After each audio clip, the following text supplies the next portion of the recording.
My whole thing here is trying to stay grounded using peer-reviewed research and historical context.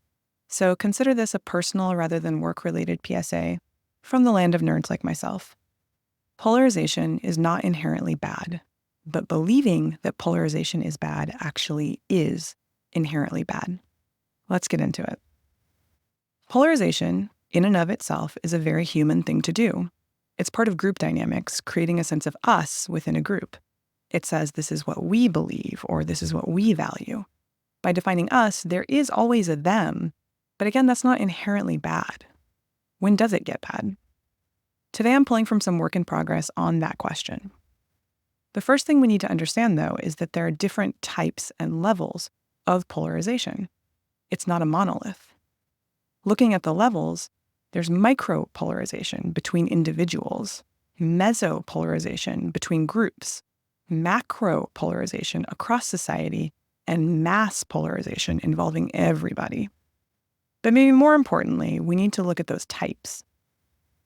There are 4 types of polarization that this work has mapped out, and just to avoid any big reactions, I'm going to use a not particularly current example to illustrate the difference between them. First, we have issue-based polarization. For example, whether or not you want companies to be able to make and sell cigarettes. This is issue-based.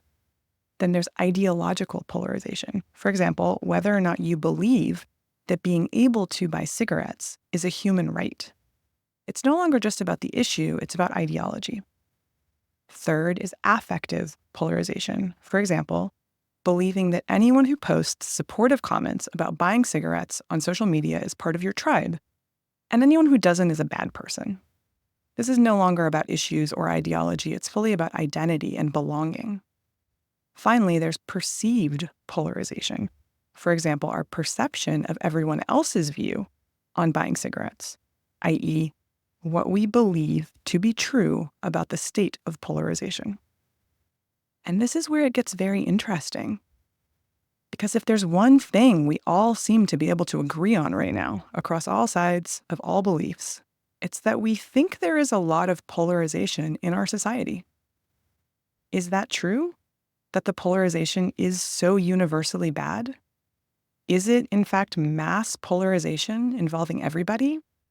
Is it macro polarization across society? Or is it mesopolarization between groups? This is really important because if we think there is macro or mass polarization, we view society differently. We begin to develop interpretive polarization, how we interpret what we see and read, and interactional polarization, how we relate to others and who we relate to. In plain language, when we believe that polarization is incredibly widespread and very bad, our behavior changes. What we read, who we interact with, and how we live our lives shifts in ways that can actually worsen polarization. There's a classic line from sociology called the Thomas theorem.